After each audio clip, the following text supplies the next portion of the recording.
जय जगन्नाथ मु ज्योतिर्विद डॉक्टर भवानी शंकर महापात्र आपण मानू भाग्यचक्र कार्यक्रम को स्वागत जनाऊँ। दर्शक बंधु भाग्यचक्र कार्यक्रम आम विभिन्न समय विभिन्न विषय को उपस्थापित करिथाउ जहाँकि गोटे व्यक्ति विशेष जन्म जातक को निजे अनुशीलन कर जानीपारे तांकर भविष्यत जीवन विषय रे तांकर व्यक्तिगत स्थिति संपर्क रे दशा महादशा संपर्क रे से संपर्क आम अवगत करिथाउ। आज आम आलोचना करिबा बा आज आलोचनार विषय जे अनेक समय देखा दिए झील बा पुओंकर विवाह परिणत बयस हो जाई थाए, मात्र विवाह परिणत बयस हो जिबा परे मध्य तांकर विवाह होई पारे नाही। केउ कारणरू एपरि स्थिति होई थाए, विवाह बयस गड़ी जिबा परे मध्य काहेकि विलंबित विवाह होई थाए बा विलंबित विवाह हेबा पछर कारण कौन रही ये हूँ प्रथम प्रश्न। द्वितीय कथा जे विवाह आमर कौ दिगरे हेब घर पाखापाखि परिवेश किपरि हेतिबो ताहा कौन गोटे कन्यार जातक को देखिले बा गोटे पुअर जातक को देखिले जना पड़ी पारिबो कि जन्म जातक जानी हबो कि जे विवाहर दिग केउ दिगरे हेबो घर ठारू एवं विवाह किपरि परिस्थिति रे हेबो बा गोटे पात्रीर घर निकटरे बा गोटे बर पात्रीर घर निकटरे किभଳି परिवेश थिबो ए कथा जातक जना पड़ी पारिबो कि निश्चय जो माने जन्म जातक को विश्वास करती ज्योतिषशास्त्र को विश्वास करती से माने जानती जे जन्म जातक रे थिबा ग्रहंकर स्थिति बा ग्रहंकर दृष्टि एवं ग्रहंकर दशा ये बहुत गुड़े संजोग सृष्टि करि थाए। से संजोग अनुजाई व्यक्ति विशेषर कर्म जीवन कर्मक्षेत्र विद्यार्थी विद्यार्थी जीवन बा विद्या क्षेत्र वैवाहिक जीवन बा दाम्पत्य जीवन बा गोटे व्यक्ति विशेष जीवन में जहाँ किसी पाई थाए बा जहाँ किसी हराई थाए से संजोगरू ही से हराई थाए बा पाई थाए।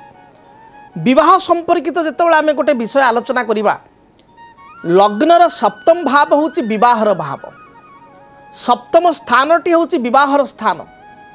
जदि जनक जन्म जातकरे सप्तमाधिपति जातकरे उच्च अछंती, सप्तमाधिपति जातकरे मित्र गृहस्थ अछंती, सप्तमाधिपति जातकरे बलवान अछंती ताहले से व्यक्तिटी गोटे झीलटे जातक होइतिले से झीलता भविष्यत रे भल स्वामीटे पाई परिबो, भल पतिटे पाई परिबो, तार वैवाहिक जीवन सुखप्रद होई परिबो, शुभप्रद होई परिबो, वैवाहिक जीवन तार शांतिपूर्ण रहिबो एवं गोटे उच्च परिवार रे से विवाह करि परिबो जोड़ा कि जातक रे देखा दउछि। से भली भाव रे जदि जनक जातक रे सप्तमेश एवं बृहस्पति जातक रे एकत्र अछंती, गोटे जातक रे सप्तमेश एवं बृहस्पति परस्पर दृष्टि रे अछंती, जातक रे सप्तमाधिपति भाग्य स्थान रे बा द्वादश स्थान रे अछि स्व स्थान ठारू ताले ए परिस्थिति रे विवाह परे मध्य उन्नति जोग देखा दै थाए। कहा जाए सप्तमेश बेर भाग्ये स्त्री भी भाग्योदय भवेत, अर्थात सप्तमाधिपति जदि सप्तम स्थान ठारू तृतीय अर्थात सप्तम स्थान ठारू तृतीय अर्थ सप्तम स्थान ठारू नवम लग्नर तृतीय जदि सप्तमाधिपति 3 नंबर घरे अच्छी 1 2 3 रे अच्छी आप देखिले सप्तम स्थान ठारू नवम होइछि, सप्तम स्थान ठारू नवम किंबा द्वादश अर्थात लग्नर द्वादश मात्र सप्तम स्थान ठारू षष्ठ थिले मध्य एटी शुभ फल प्रदान करिवो। सप्तमेश बेर भाग्ये स्त्री भी भाग्योदय भवेत, विवाह परे स्त्रीटी आसवा परे व्यक्ति विशेषकर उन्नति होता है, पारिवारिक जीवन सुखप्रद होता है, विवाह पर आर्थिक उन्नति वाणिज्यगत उन्नति व्यवसाय उन्नति बा जड़े कर्म कर कर्म पदोन्नति होता है। आप देखिए अनेक समय गोटे गोटे झीलर पाद एत शुभ विवाह पर आसवे घर को 6 मास भितर घरे धन धान्य आर्थिक स्थिति बहुत भल रहिबो एवं आर्थिक उन्नति हम स्वामी चाकरी हो स्वामी चाकरी कर पदोन्नति हो देखा दे थाए। आउ बेले बेले आम देखू गोटे गोटे जातक क्षेत्र में झीलटे बहिक आसब बह पर परिवार समस्या देखादेव, कलह देखादेव, माँ पुओ भितर पड़ोनी, शाशु भाऊ मध्य अंतर्द्वंद देखादेव बा कलह देखादेव, परिवार व्यक्ति विशेष मध्य सुसंपर्क रही एभली कथा कहीं घटे। एभली कथा घटार कारण से जातक ग्रहंकर स्थिति जदि सप्तमाधिपति जातक नीच होता है, नीच हो राहु सहित युक्त होता है अर्थात सप्तमाधिपति राहु एकत्र थांती, सप्तमाधिपति एकाधिक पापग्रह सहित युक्त होता है बा जातक मंगल दोष रही था। मंगल दोष हूँ वैवाहिक जीवन में विलंब हेबार विवाह विलंब हेबार तथा वैवाहिक जीवन में अशांति बा कलहर मतभेद रही हूँ प्रमुख कारण।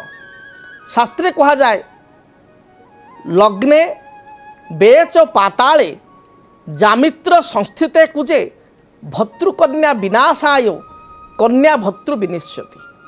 विनाशर अर्थ होची जे स्वामी चलीजीव स्त्री विधवा हो स्त्री चलीजीव से कथा नुह। विनाशर अर्थ होची अशांति कलह विच्छेद मनस्ताप एभली क्षेत्र बा एभली समस्या देखा दी थाए जदि जातक सप्तमाधिपति अशुभ स्थिति थाए एवं जातक जदि मंगल दोष थाए। मंगल दोष कहले लग्न रे मंगल, द्वितीय रे मंगल, चतुर्थ घरे राशि रे मंगल, सप्तम राशि रे मंगल, अष्टम राशि रे मंगल किंबा द्वादश क्षेत्र में मंगल या आम कह मंगल दोष।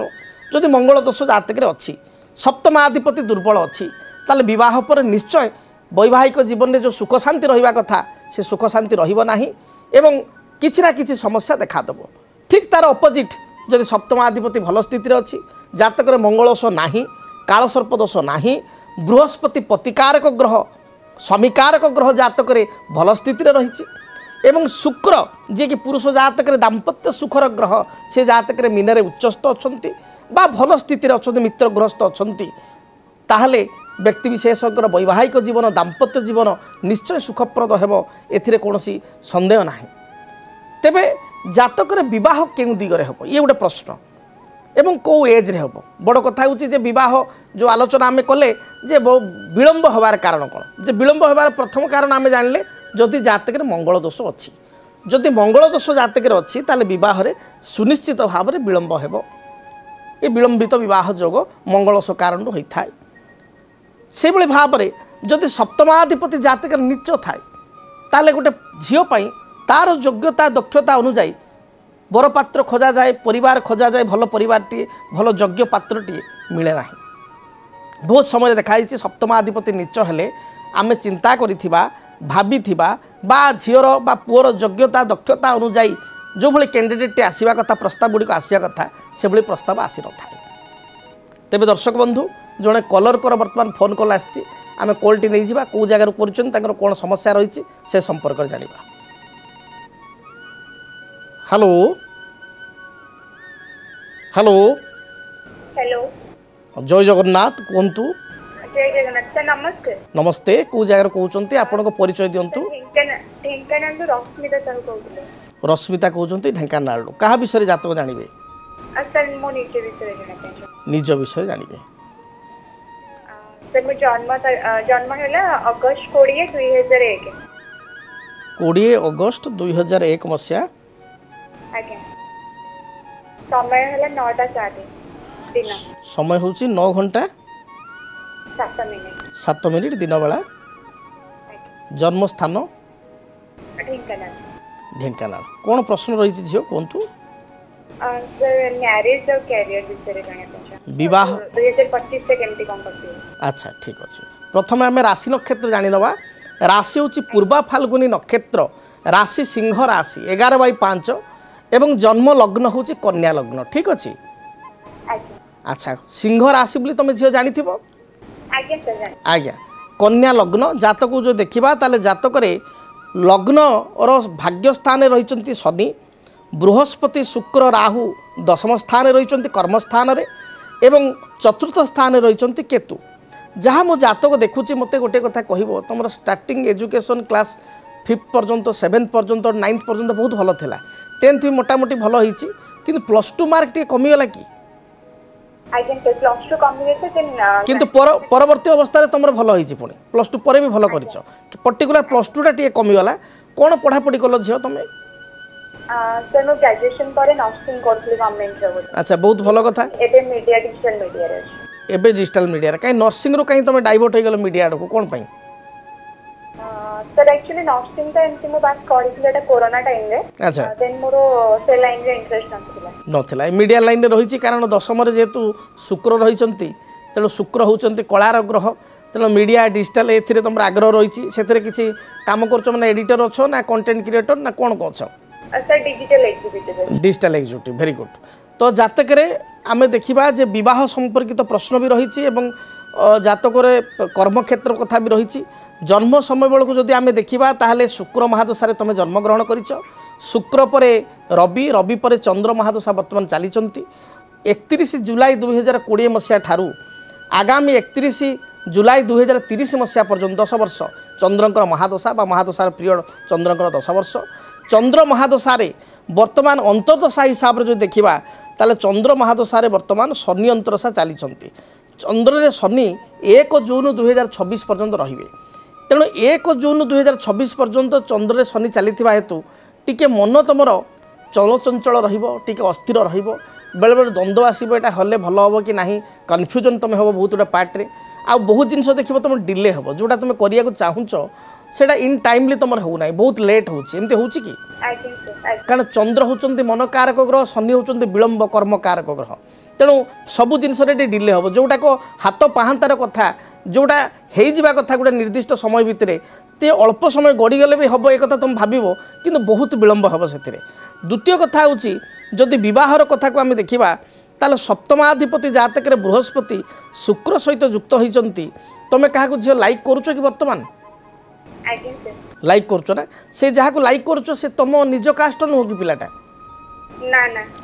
अदर कास्ट अच्छा से बहर भी टी समस्या आसो तुम घरे हो कि घरे हो टी विशेषकर ग्रहण करने को कष्ट हम तथापि मुझे तुम जातक देखुची तुम विवाह जोग भल रही भविष्य वैवाहिक जीवन भल रही तेणु सेमती चिंता करिवार बा भयभीत होबार कौन कारण ना द्वितीय कथा हूँ जातक को जब देखा ताले चंद्र बुध एवं रवि एकत्र द्वादश रही तेणु टिके समय को झी अपेक्षा कर आग को तुम समय बहुत भल पलि आसुची 2025 मसीहा अर्थात ए वर्ष मे मास 15 तारीख पर ठारू देवगुरु बृहस्पति राशि ठारू एकादशस्थ हेबे एवं बृहस्पति समस्त प्रकार कृपा तुम प्राप्ति कर चंद्रंकर दशा चली तेणु ये गोटे भल पीरियड आम कह तेणु प्रतिकार स्वरूप कौन कर ना गोटे क्षीरकोली वृक्ष कुंडरे लगाई चंदन सिंदूर दीप धूप धला रंगर फूल दे चंद्रग्रह नाम प्रत्येक दिन पूजा कर देख जहाँ भी तुम बाधा विघ्न रही ये क्षीरकोली वृक्ष पूजा कले से बाधा विघ्न दूरीभूत हो अधिक शुभफल प्राप्ति गोटे मरकत मणि जहाँ को आम कहू पान्ना डाहाण हाथ काणी आंगुठे धारण करंतु निश्चय शुभफल प्राप्ति करेंगे जय जगन्नाथ तेबे दर्शक बंधु आमे आलोचना करुथिले जे विवाह रे कहीं बेले बेले विलंब होता है बा विवाह परिणत बयस हो जाइथिले मध्य कहीं विवाह हुए ना बेले बेले प्रश्न आसे जे जातक गुरु शुद्धि नहीं रवि शुद्धि नहीं से विवाह हो पारु नाही निश्चय ये मध्य गोटे कथा किंतु बहु समय आम देखो गुरु शुद्धि रवि शुद्धि थाइकि विवाह हुए ना कारण आपड़ जदि देखिए गुरु शुद्धिर अर्थ कौन वर्ष शुद्धि रवि शुद्धिर अर्थ मास शुद्धि चंद्र शुद्धिर अर्थ दिन शुद्धि तेना गुरु शुद्धि विवाह गोटे प्रमुख विषय एवं कन्यार जातक मुख्यतः विवाह बोली कह जाए आम जो विवाह करवा से कन्या जातक अनुसार विवाह करवा कन्या जातक अनुसार जो दिनटा सुझाऊँच देखा कन्या सहित जदि बरर सुझीगला तो बहुत बढ़िया कन्या पाई जो दिन सुझुची बर पाई भी से दिन सुझुची बहुत भल कन्यार गुरु शुद्धि अच्छी बरर मध्य गुरु शुद्धि अच्छी से बहुत भल किंतु जदि बरर गुरु शुद्धि नहीं बा दिन शुद्धि नहीं ताले चलिबो किंतु कन्या जातक विवाह बोली शास्त्र कहा जाए कन्या जातक गुरु शुद्धि रवि शुद्धि एवं चंद्र शुद्धि रहिबा निहाती आवश्यक प्रथम कथा द्वितीय कथा होचे जो गुरु शुद्धिर कथा आसिला गोटे धरतु झीटी बहुत तार गोटे परिणत बयस आम कह 21 वर्ष बा 22 वर्ष पर झीटी बहुत योग्या किंतु से झीटी बेले बेले देखा 32 33 34 विवाह होता माने कौन तार गुरुशुद्धि आसी नाला निश्चय तार अनेक थर गुरुशुद्धि आसी गुरुशुद्धि आसी जातक जदि महादशा अंतर्दशा समर्थन करूनथिबो बहाघर इन टाइमली हो पार ना तेणु ये दशा महादशार प्रभाव रहिला जातक ग्रह मान जो आमको रेजल्ट दियंती से ग्रह मानकर मुख्यतः 3 प्रकार फल आम कहवा गोटे हूँ स्थितिफल दृष्टिफल एवं दशाफल जदि स्थितिफल ग्रहंकर स्थिति बा ग्रह मानकर अवस्थिति जदि जातक खराब थाए ताले विवाह विलंब हेबो जदि दृष्टि ग्रह मानकर किसी अशुभ दृष्टि सप्तमाधिपति सप्तम स्थान बा द्वादश क्षेत्रटी मध्य शଯ୍या शुकर स्थान ए स्थान को जदि अशुभ ग्रहंकर दृष्टि रही ताले मध्य विवाह विलंब हो ये हूँ दृष्टिफल कारण एवं दशाफल कह जाए शुक्र राहु जुते दुष्टे जोग भंगम पदे पदे जो जातक शुक्र महादशा राहु अंतरसा बृहस्पति महादशा राहु अंतरसा चंद्र महादशा शनि अंतरसा मंगल महादशा बुध अंतरसा बुध महादशा मंगल अंतरसा राहु महादशा रवि अंतरदशा बा रवि महादशा राहु अंतरदशा चली थाए से समय मध्य विवाह हेबाकु नहीं समस्या देखा दिए विवाह रे बाधा मध्य उपजी थाए तेबे आउ जने कलर आम सहित जड़ित होइचंती कॉलटी को नहीं जीवा। हेलो हाँ सर नमस्कार सर। कल्याणमस्तु दीर्घजीवी भव किए कहूथिले आपन परिचय दियंतु। सर मैं बरमपुर कहूଥିଲି सर। आज्ञा आपन ना कहंतु। चांदनी स्वाई कहा विषय जानिया पई चाहुचंती। मो विषय निज विषय जानी सर। कहंतु आपनकर डेट ऑफ बर्थ कहंतु। 1998 14 डिसेंबर 14/12/1998 मसिया। आज्ञा जन्म समय कहंतु। स्थान बरमपुर हिंदली काठी सर। समयटा आज्ञा टाइम ऑफ बर्थ कहंतु जन्म समय। टाइम को टाइम होबो मो ठीक जानना आगे 10 ରୁ 11 भितर एमती कहले दिन बेला। अच्छा हां दिन बेला सकाळ टाइम दा कहले 10 ରୁ 11 भितर। अच्छा जन्म स्थान ब्रह्मपुर। स्थान बरमपुर। अच्छा कौन प्रश्न कौन रही सर मु जेबे तो मोर बाहागर हेति ना सर 2018 मसिया 2018 10 डिसेंबर बाहागर हिस्सा से आगुरी भी तो मो स्वामी ना कर्जर पड़े एते कर्जर आसले हमर लास्ट घर पड़ला तथा भी कर्ज ठीक ठाक हेला किंतु पैसा कोन सर कोन सर ठीक अच्छे ए जातक जो देखा जातक तुला राशि एवं नक्षत्र हूँ जातक चित्रा नक्षत्र 14/7 एवं कुंभ लग्न ठीक अच्छे। कुंभ लग्न जन्मग्रहण कर जातक आम देखुचे जे कुंभ लग्न तुला राशि जातक सप्तम स्थान बा विवाह स्थान रे राहुंकर स्थिति रही सप्तमाधिपति रवि जातक ये देखा ताले भाग्य स्थान रे रही एवं चंद्रमा जातक दुर्बल स्थिति रही मंगल जातक अष्टम गुरुत्वर मंगल दोष जातक रही मांगलिक दोष रही दुईटा समस्या जातक रही। प्रथम कथा हूँ सप्तम स्थान विवाह स्थान रे रवि क्षेत्र में बा सिंह राशि रे राहु रहिबा ये नकारात्मक कथा एवं अष्टम स्थान में मंगल रहिबा ये गुरुत्वर मांगलिक दोष जो कारण कि विवाह पर देखिए आप नुआ नुआ जो विवाह हेले शाशुघर तरफ बहुत समस्या आसी शाशुघर लोक सबू कलापर आपण स्वामी शाशुघर परिवार शाशुशर भाई भौणी सब करके भी निंदा पाऊे आज पर्यंत आपण बहु हिसाब से सब कलापर भी कहीं आप भल पाऊन ए हूँ ना ना मत कहतु। प्लस आपणकर आर्थिक कौन कहले मु जेबे सर तांकर से सिचुएशन एते खराब हे जाउछ जे आगुर जेते भलो थिला एबे सेटा डबल खराब ना ना सेति पय आपण निजको दायी भाबंतुनी आपण जो कहउछन मु मो लकी नुह बदे सेमति दायी भाबंतुनी आपण को जातक रे ग्रह स्थितिटी सेति पय किछि बाधा होउछि तार प्रतिकार मध्ये करंतु सेटा भी मो जो टाइम रे बाहा आइतले जो समय रे जन्म आइतले माने सेही मास सेही दिन रे मो बाहा आइतले माने मो और जन्म मास रे विवाह आइचंदी जन्म मास रे विवाह हां जन्म मास रे विवाह होबा कथा नुह देखंतु जन्म मास रे विवाह हेले ये मध्य दशकारक जन्म मास रे विवाह होंती नाही तेणु आपण प्रतिकार करंतु प्रतिकार स्वरूप मंगल अष्टम रे थिबारु मंगल दोषर प्रतिकार स्वरूप गोटे अनंतमूल वृक्ष बा कई ताको सुगंधी वृक्ष कहितांती ये वृक्ष को कुंड रे लगाई चंदन सिंदूर दीप धूप लाल रंगर मंदार फूल दे प्रत्येक दिन बा प्रति मंगलवार आप मंगल ग्रह नाम रे पूजा करंतु गोटे सिद्ध मंगल ग्रह जंत्र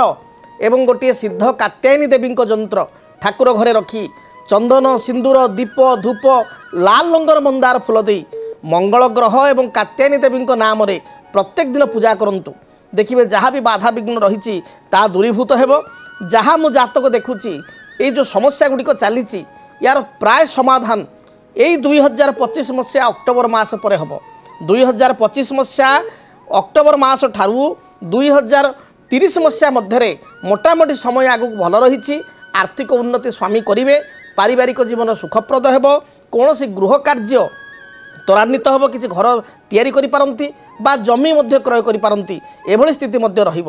ତେବେ ଯେଉଁ ପ୍ରତିକାର ଗୁଡ଼ିକ କହିଲି ତାକୁ କରନ୍ତୁ, ନିଶ୍ଚୟ ଶୁଭଫଳ ପାଇପାରିବେ। ଧନ୍ୟବାଦ। ତେବେ ଦର୍ଶକ ବନ୍ଧୁ, ଆଜି ଆମେ ଆଲୋଚନା କରୁଥିଲୁ ଯେ ଜାତକରେ ଗ୍ରହଙ୍କ ସ୍ଥିତି କିପରି ଥିଲେ ଜଣଙ୍କର ଜାତକରେ ବୈବାହିକ ଜୀବନରେ ସମସ୍ୟା ଆସେ। ଏଇ ଜାତକଟି ଆପଣ ତାର ଉଦାହରଣ। ଯେଉଁ କହୁଥିଲି ଯେ ମଙ୍ଗଳଦୋଷ ଥିଲେ ବିବାହରେ ସମସ୍ୟା ରହିବ, ବିବାହ ପରେ ଆର୍ଥିକ ସମସ୍ୟା ରହିବ, ଦାମ୍ପତ୍ୟ ଜୀବନରେ କିଛି ମତଭେଦ ରହିବ। ଦେଖନ୍ତୁ ଏଇ ଜାତକଟି କୁମ୍ଭ ଲଗ୍ନ ଥିଲା, ସପ୍ତମରେ ରାହୁ ଥିଲେ, ଅଷ୍ଟମରେ ମଙ୍ଗଳ ଥିଲେ, ଯାହାକି ଗୁରୁତର ମଙ୍ଗଳ ଦୋଷ। ଯେଉଁଠିକି ଦାମ୍ପତ୍ୟ ଜୀବନରେ ଯଦି ବା ସମସ୍ୟା ତାଙ୍କର କିଛି ବିଶେଷ ନାହିଁ, କିନ୍ତୁ ଆର୍ଥିକ ସମସ୍ୟା ଋଣ ବୋଝ ଜାତକରେ ଦେଖାଦେଉଛି। সেই আর্থিক সমস্যাকে নিয়ে স্বামী স্ত্রী ভিতরে কলহ রয়েছে। তেণু আপনার জাতককে প্রথমে আপনার বিবাহ পূর্বর মু কহিবি ভাল ভাবে মেলক করা দরকার। যদি ভাল ভাবে জাতক মেলক করে বিবাহ করবে তাহলে জাতকরে থিবা অনেক গ্রহ দোষর খণ্ডন হয়ে পারিব। সে কহু কহু গোটে কথা কহিলে যে মোর জন্ম মাসরে বিবাহর হেলা, যে মাস জন্ম হয়েছিলি সেই মাসরে বিবাহর হেলা, ইহা বর্জনীয় শাস্ত্র অনুসারে। কেবে হেলে যে মাসরে জন্মগ্রহণ করিছন্তি সেই মাসরে কেবে হেলে বিবাহ করা বা সেই মাসরে সেই তিথিরে বিবাহ করা উচিত নুহ, এ বর্জনীয়। তেণু কিছুটা নীতি নিয়মক মধ্যে আপনার মানিয়া পড়ব। যে কথা মু কহুଥିଲି যে বিবাহ বিলম্বর কারণ কোণ এবং তার প্রতিকার। বর্তমান প্রতিকার উপরକୁ আসিবা। যদি আপনার জন্ম জাতক রহিছি বা আপনার নিজের জন্ম তারিখ সময় স্থান জানিছন্তি তাহলে আপনার জনে জ্যোতির্বিদ নিকটକୁ যাই বা যদি মো নিকটକୁ আসি আপনার দেখা করিয়া চাহুছন্তি সাক্ষাৎ করি আপনার জন্ম সময় তারিখ স্থান দেই জাতকକୁ প্রস্তুত করি কোণ সমস্যা রহুচি কেউ দশা কারণ বিবাহর বিলম্ব রহুচি তার সমাধান কলে নিশ্চয় বিবাহ যে সময় তারিখ দিয়াযিব তারি মধ্যে আপনার বিবাহ হয়ে পারিব। কিংবা যদি আপনার জাতক জানি না আপনার যে মোর জাতক জনা না জন্ম সময় না বা মোর জাতক হি না তাহলে কোণ প্রতিকার করিবি। লাল কিতাব হিসাবে এক অমেঘ প্রতিকার কହୁছি जो प्रतिकार केबे हेले खंडित हुए ना से प्रतिकार करने द्वारा निश्चय विवाह हुए। कौन प्रतिकार करेंगे जदि बयसयोग्य विवाह बयस गड़ी जाऊँगी बहुत दिन प्रस्ताव आसुच्ची किंतु विवाह फाइनाल होनी आपण कौन करेंगे प्रत्येक पूर्णिमा दिन ए कार्य करेंगे। पूर्णिमा दिन सकाळे स्नान कर्म समापन करी गाधोई सारी देवाधिदेव महादेव को दर्शन करेंगे। महादेव को निकटरे आपण किछि दुदुरा फूल अरख फूल गोत्र नाम रे ब्राह्मण द्वारा लागी करेंगे। शिवलिंगरे आपणकर अल्प टिके क्षीर कदली एवं नबात को भल भाव घर्षण करेंगे। से घर्षण को पादुक रूप आप पाइबे। आप शिव मंदिर रे आपणकर दक्षिण पार्श्व रही भगवान गणेश, गणेश को दर्शन करेंगे। कुमार बा कार्तिक तांको दर्शन करेंगे। कुमार को निकटरे बा कार्तिक भगवान पछपटे था शिव मंदिर बेढ़ारे तांको पाखरे 7टी बेलपत्र 7टी मंदार फूल अर्पण करी निज मन दुख जणाइबे। तापरे आपण पुणी शिव मंदिर को अधा परिक्रमा करती, अर्ध परिक्रमा पूर्ण परिक्रमा करती ना। कार्तिक ठार पुणी फेरी आसवे माँ पाखक आपणकर उत्तर पार्श्वर थे माँ पार्वती तांको पाखरे किछि लाल फूल से 7टी लाल फूल 7टी मंदार फूल 7टी बेलपत्र अर्पण करी प्रणाम करेंगे एवं तापर शिव मंदिर को प्रवेश करेंगे। शिव पाखे पूजा करेंगे एवं आपण गृह को आसवे। संध्या समय गोटे अचूक प्रतिकार कहबी। यही दिन पूर्णमी दिन आपड़ जिते आकाश रे चंद्र थिबे पूरा चंद्र 7टा बा 6:30 7टा बा 8टा बेलू पूर्ण चंद्र थे आकाश रे से समय रे किछि सर्फ पानी बा किछि साबुन पानी करी आपण छात ऊपर को जिबे बा घर अगणार आपण जोटी चंद्र देखा जाउथि भल भाव से स्थान को जिबे। गोटे फुटुकाणी साहाय्य रे चंद्र को लक्ष्य करी फुटुकाणी किछि करिवे। चंद्र को आड़ करू लक्ष्य करी चंद्र को फुटुकाणी आकार किछि फुटुकाणी करिवे एवं मन मध्य भाविबे जे मोर विवाह यथाशीघ्र हो जाऊ। हे चंद्रदेव आपण भली गोटे उत्तम पति बा सुंदर पति मते प्राप्ति होंतु एक कथा आपण चिंता करी चंद्र को उपासना करेंगे मन भीतर प्रार्थना करेंगे। देखिए निश्चय आपण किछिटा पूर्णमी अति कम रे आपण 7-8टा पूर्णमी करने मध्य प्रत्येक मसरे गोटे पूर्णमी पड़ो 7-8टा पूर्णमी करने मध्य कौ स्थान रे आपण विवाह प्रस्ताव स्थिर हेबो एवं विवाह मध्य आपणकर हेजिबो। एवं आउ एक प्रतिकार होची आपण गौरी शंकर व्रत शिव अर्थात शिव पार्वती व्रत आपण प्रत्येक सोमवार दिन करंतु। देखिए जहाँ भी बाधा विघ्न रोचे बह विलंब रोचे ता दूरीभूत हेबो। से भली ब्रह्मज्येष्ठी वृक्ष जहाँ को आम कहू गाँ गहली ब्राह्मण झाटिया से वृक्ष को कुंडरे लगाई चंदन सिंदूर दीप धूप एवं हलदी रंगर फूल दे आपण ब्रह्मज्येष्ठी वृक्ष को पूजा करंतु। देखिए निश्चय जदि विवाह विलंब होउची ତାହା ମଧ୍ୟ ଦୂରୀଭୂତ ହେବ। ତେବେ ବିବାହରେ ବିଳମ୍ବିତ ହେଉଥିଲେ ବା ବିବାହ ଯୋଗ କାହିଁକି ବିଳମ୍ବ ହେଉଛି ତାହାର ସମାଧାନ ପାଇଁ ଆପଣ ଜ୍ୟୋତିଷ ପରାମର୍ଶ କରନ୍ତୁ, ଜାତକକୁ ଗଣନା କରନ୍ତୁ, ଜାତକ ତର୍ଜମା କରନ୍ତୁ। ନିଶ୍ଚୟ ଜାତକରେ କିଛି ବାଧାବିଘ୍ନ ଥିବ, ସେ ବାଧାବିଘ୍ନର ପ୍ରତିକାର କଲେ, ଉପଚାର କଲେ ଆପଣଙ୍କ ବିଳମ୍ବିତ ବିବାହର ଦୋଷ ଖଣ୍ଡନ ହୋଇପାରିବ ଏବଂ ଆପଣ ବିବାହ କରିପାରିବେ। ତେବେ ଦର୍ଶକ ବନ୍ଧୁ, ସମୟ ଇସାରା ଦେଲାଣି, କାର୍ଯ୍ୟକ୍ରମକୁ ରଖିବା ପାଇଁ ପଡ଼ିବ। ଆପଣଙ୍କ ପାଇଁ ଦିନଟି ଶୁଭପ୍ରଦ ହେଉ। ମହାପ୍ରଭୁ ଆପଣଙ୍କୁ ଘଣ୍ଟ ଘୋଡ଼ାଇ ରଖନ୍ତୁ। ଆପଣଙ୍କ ଜୀବନରେ ଥିବା ସମସ୍ତ ବାଧା ବିଘ୍ନ କଷ୍ଟ ଦାରିଦ୍ରତା ଦୂରୀଭୂତ ହେଉ। ରହୁଛି। ଜୟ ଜଗନ୍ନାଥ। जदि आपणक जीवन में व्यक्तिगत पारिवारिक समस्या, कर्मक्षेत्र नियुक्ति, वैवाहिक समस्या, वास्तुदोष एवं माली मकदमा आदि समस्या थाए ताहेले समस्यार समाधान और परामर्श पाई आमको जोगाजोग करंतु। ज्योतिर्विद doctor Bhabani Shankar Mohapatra, Budheswari colony, plot number 26, Bhubaneswar. Phone number 9776833302 9439444924। आमर वेबसाइट www.srijagannathastro.com। DTV ओडिया देखिवा पई सब्सक्राइब करंतु एवं बेल आइकन को मध्य दबाई दियंतु।